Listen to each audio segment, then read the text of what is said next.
अस्सलाम वालेकुम, welcome back to my channel daily edits by me. उम्मीद है आप सब ठीक ठाक होंगे। मैं भी ठीक हूँ। मैं आपको यहाँ पे दिखा रही हूँ मौसम कितना सुहाना हो रहा है, लेकिन धूप भी निकली हुई थी। पता नहीं क्यों दोबारा से जो है ना थोड़ी सी गर्मी गर्मी सी हो गई है।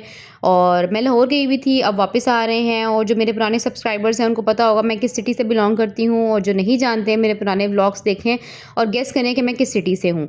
और मेरे चैनल को ज़रूर सब्सक्राइब करें। क्यों आप सब्सक्राइब नहीं करते? व्यू कर लेते हैं लेकिन ना सब्सक्राइब करते हैं, ना लाइक करते हैं, ना कमेंट, ना शेयर। तो प्लीज़ ज़रूर कीजिए, सपोर्ट कीजिए मुझे। हम पहुँचे थे साथ ही मैं यहाँ सिटी का नाम बोलने लगी थी तो मैं नहीं बोलूँगी। हम पहुँचे तो साथ ही हम शुरू करने लगे हैं हम यहाँ पे गोलगप्पे खाने। ये जो है ना बहुत वीआईपी गोलगप्पे हैं, बहुत फेमस हैं किसी जगह के गोलगप्पे। तो गैस कीजिएगा कौन सी जगह है और कौन सा सिटी है। गोलगप्पे खाने के बाद हम घर पहुँचे तो हमने सबसे पहले अपनी वॉशिंग मशीन का आपको रिव्यू करते हैं थोड़ा सा। वॉशिंग मशीन जो मैं यूज़ कर रही हूँ वो है हायर की मेरे पास 15 केजी वाली। सबसे जो उसका क्या कहते हैं उसको, सबसे ज़्यादा जो बड़े साइज़ वाली है वो है। ये मशीन की फुल लुक है। और इसमें जो है मेरे पास फ्रंट लोड वाली मशीन नहीं है, बैक लोड वाली है। इस तरह से इसके साथ स्विच आता है, डबल स्विच आगे लगाना पड़ेगा आपको, फिर ही आपके प्लग होगा। यहाँ पे मैंने पावर कर लिया है। पावर करने के बाद यहाँ पे प्रोग्राम ऑप्शन है। डिफरेंट तरह के प्रोग्राम्स अवेलेबल होते हैं, normal, quick, cotton, heavy, delicate, silk, bedding and jeans. सब प्रोग्राम के डिफरेंट तरह के ऑप्शंस हैं। आप नॉर्मल सेलेक्ट करेंगे तो उसमें डिफरेंट तरह के वॉश, रिन, स्पिन होगा। क्विक सेलेक्ट करेंगे उसका डिफरेंट होगा। कॉटन सेलेक्ट करेंगे उसका डिफरेंट होगा। बेसिकली क्या होता है कि आपने अगर प्रॉपर्ली सही तरह से कपड़े धोने हैं, जिस तरह से हम डेली रूटीन में धोते हैं, तो नॉर्मल पे आप कर सकते हैं। क्विक होता है अगर आपके कपड़े को इतने हाथ गंदे नहीं हैं तो आप क्विक लगा सकते हैं। कॉटन जो आपके गर्मियों के मर्दों के कपड़े होते हैं कॉटन वाले। हैवी कपड़ों से मुराद है जीन्स हो गए, उसके अलावा आपके थोड़े हैवी किस्म के जो थोड़े भारी कपड़े होते हैं, सर्दियों टाइप के कपड़े जो होते हैं।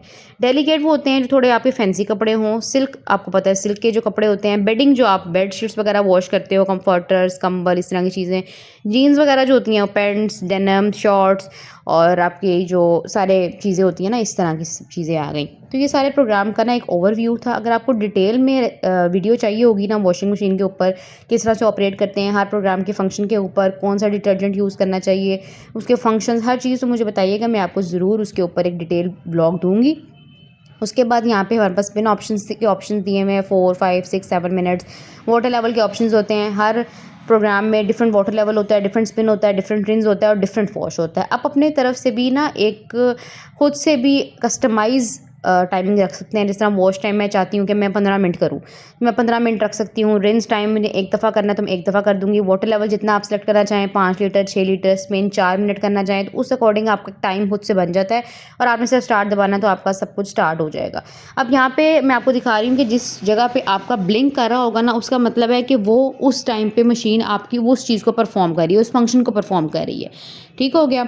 और जब भी आप टाइम सेलेक्ट करोगे ना तो आपको एक ओवरव्यू आ जाएगा कि भाई आपने 10 मिनट सेलेक्ट किए हैं, रेड लाइट बनी आ जाएगी उसके आगे ना। यहाँ पे रिंस ऑप्शंस हैं 1 टाइम, 2 टाइम, 3 टाइम ना। रिजर्व वाटर का मतलब होता है कि आपने अगर एक कपड़े धो लिए हैं तो अगर आपने उसका पानी ज़ाया नहीं करना, जिस तरह हम मैनुअल में करते हैं, कपड़े निकाल लेते हैं, पानी वहीं रहता है, दूसरे कपड़े डाल देते हैं, दूसरा पूल डाल देते हैं। तो बेसिकली इसका मतलब रिजर्व वाटर का मतलब वो होता है। लेकिन मैं इसको यूज़ नहीं करती क्योंकि हम ऑटोमेटिक मशीन यूज़ कर रहे हैं, तो फिर हमें मैनुअल काम क्यों करें। चाइल्ड लॉक लगाना हो तो वॉश और रिंस को आप दबा के रखेंगे ना तो चाइल्ड लॉक लग जाएगा। टब क्लीन करना है तो स्पिनर प्रोग्राम के ऊपर क्लिक करेंगे। इसके ऊपर भी डिटेल हर चीज़ के ऊपर चाहिए हो वीडियो तो बताइएगा, मैं आपको बता दूंगी। अभी तो सिर्फ मैं कुछ कपड़े वॉश करने जा रही थी तो मैंने सोचा कि आपको थोड़ा सा अपनी वॉशिंग मशीन के बारे में भी रिव्यू दे देते हैं, थोड़ा ओवरव्यू दे देते हैं। अच्छी वॉशिंग मशीन है मेरे पास। ज़्यादातर अप्लाइंसेस जो है ना वो हायर के ही हैं। हायर जो है अच्छा ब्रांड है, कोई स्पॉन्सरशिप बिल्कुल नहीं है इसमें। उम्मीद है कि मुझे वो स्पॉन्सर करें लेकिन स्पॉन्सरशिप नहीं है। यहाँ पे हम जब ढक्कन खोलेंगे तो यहाँ पे 2 तरह के ऑप्शंस आ रहे हैं, डिटर्जेंट का और सॉफ्टनर का।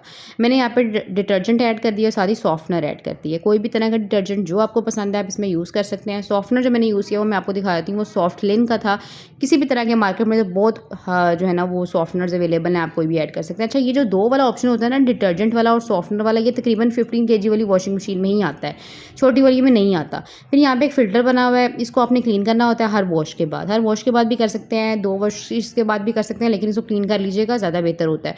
अक्सर अगर आप कपड़े वगैरह धोते हैं ना, सबसे पहले तो बेस्ट होता है कि आप चेक कर लें कि आपकी पॉकेट्स वगैरह में कोई चीज़ अवेलेबल तो नहीं है। अच्छा, मैं आपको फ़िल्टर दिखा रही हूँ। यहाँ पे ऊपर वाले हिस्से को आप नीचे की तरफ प्रेस करेंगे तो फ़िल्टर आपका बाहर आ जाएगा। इस तरह से फ़िल्टर बाहर आएगा। इस तरह से कुछ इसका इंटरफेस है फ़िल्टर का। ठीक है, यहाँ पे देख लें तो यहाँ पे मैंने इसको खोला है, तो यहाँ पे मैंने लास्ट टाइम वॉश किया था, तो यहाँ पे थोड़ा सा कचरा उसमें अवेलेबल है, ज़्यादा नहीं है। इसको ना, ये जो अंदर पार्ट आपको मिलेगा ना, इसको निकाल के आपने डिस्कार्ड कर देना और फ़िल्टर जिस तरह से लगा हुआ था उसी तरह से दोबारा इसको लगा देना है। कुछ लोग फ़िल्टर को वॉश भी कर देते हैं, धो भी देते हैं, वो भी कर सकते हैं। मैंने यहाँ पर सिर्फ अभी थोड़ा सा कचरा था, इतना हाथ तो था नहीं, मैंने लास्ट टाइम इसको वॉश किया था, तो मैंने इसको ऐसे ही एज इट इज़ लगा दिया। ठीक है, अब यहाँ पर मैं क्विक ऑप्शन लगा रही हूँ कि बेडशीट मेरी इतनी गंदी नहीं है, मैंने उसको डाला है बेडशीट को। और मेरी जो वॉशिंग मशीन है ना, वो 15 kg वाली है, और इसमें फ़ीचर ये है कि ये दो तरफ मूव करती है, क्लॉकवाइज भी और एंटी क्लॉकवाइज भी। आपको मैं दिखाऊंगी आगे जाके, अगर मैंने क्लिप रिकॉर्ड किया हुआ। यहाँ पे मैंने स्टार्ट दबाया है तो इसने पानी लेना शुरू कर दिया वॉशिंग मशीन में। सिर्फ ऑटोमेटिक वॉशिंग मशीन का थोड़ा सा इशू होता है कि पानी स्लो स्लो अपने अंदर ऐड करती है। अच्छा, इसका मैनुअल आपको दिखाती हूँ। इसमें वारंटी वगैरह के बारे में बताया हुआ है कि 10 ईयर्स की मोटर वारंटी है, 3 ईयर की किट की वारंटी है। उसके बाद यहाँ पे मैं आपको दो डिज़ाइन दिखा रही हूँ। एक होता है फ्रंट लोड, जो अक्सर बाहरी कंट्रीज़ में आपने देखा होगा अवेलेबल होता है। मेरे पास जो है ना, वो फ्रंट लोड वाला नहीं है, टॉप लोड वाला है, सॉरी बैक लोड वाला है। यहाँ पे मॉडल नंबर भी नोट कर लीजिएगा, स्क्रीनशॉट ले लीजिएगा। ठीक है, ये वाला मॉडल नंबर है मेरे पास। अच्छा, यहाँ पे मेरे पास ये बैक लोड वाली है जिस पे बैक डिस्प्ले होता है। ठीक है, और टच डिस्प्ले मेरे पास नहीं है, मेरे पास बटन डिस्प्ले ही है। उसके बाद यहाँ पे ये वाली जो होती है फ्रंट लोड वाली, अक्सर बाहरी कंट्रीज़ में ज़्यादा इसकी ना मतलब ज़्यादा चलती है बाहरी कंट्रीज़ में ना। उसके बाद इसका मैनुअल थोड़ा सा आपको रिव्यू दिखा देती हूँ। यहाँ पे अगर आप खोलेंगे तो कंटेंट्स वगैरह, मतलब हर चीज़, अगर किसी को मशीन यूज़ नहीं भी करने आती ना, तो इस मैनुअल में हर चीज़ उर्दू में भी इंग्लिश में भी लिखी होती है। पार्ट्स के नेम, उनके सेफ्टी प्रिकॉशंस, उनको इंस्टॉल कैसे करना है, एडजस्ट कैसे करना है, क्लीनिंग कैसे करनी है, डिटर्जेंट किस तरह यूज़ करना है, सॉफ्टनर कैसे यूज़ करना है।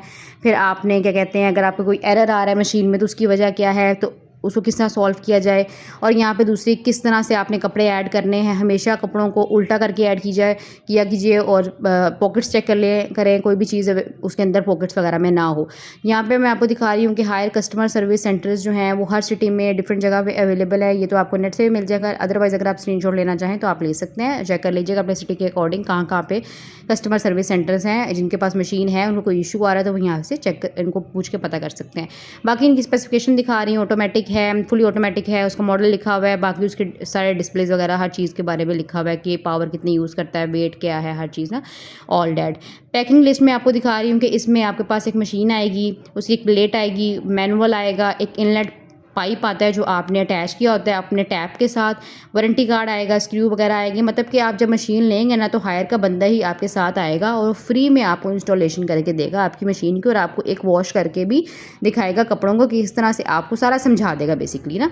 यहाँ पे देखें तो मेरी मशीन क्लॉकवाइज भी घूम रही है और एंटी क्लॉकवाइज भी घूम रही है। इसमें डबल फंक्शन है, डुअल फंक्शन है कि बहुत तरफ मूव करती है। कुछ मशीन्स होती हैं और सिर्फ क्लॉकवाइज ही मूव कर रही होती हैं, यहाँ पर ये दोनों तरफ मूव करती है। यहाँ पर हमारे जो बेडशीट थी ना, वो धुल के साफ़ सुथरी हो चुकी थी। एक बेडशीट मैंने पहले डाली थी, अभी दूसरी बेडशीट्स डाल रही हूँ। इसके बारे में भी आपको जल्द ही बताया जाएगा कि इन बेडशीट्स कहाँ से आई हैं और ये क्या हैं, जो भी इनके सारे प्रोसीजर्स हैं ना, सब आपको इंशाल्लाह जल्दी बताएंगे।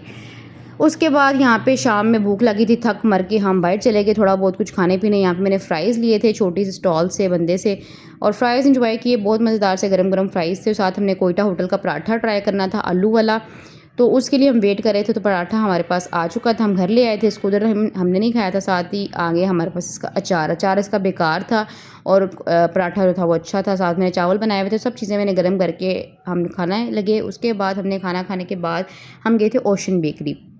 ओशन बेकरी से हम लाए थे लोटस इनकी पेस्ट्री। इनके प्राइसेस बहुत रीज़नेबल हैं, 200 की मुझे जैसी पेस्ट्री मिली थी, और ये पेस्ट्री बहुत मज़ेदार थी। मतलब बहुत लेवल की नहीं थी, एवरेज टेस्ट था, लेकिन मज़ेदार थी प्राइस के अकॉर्डिंग ना। Thank you, do like comment share and subscribe to my channel.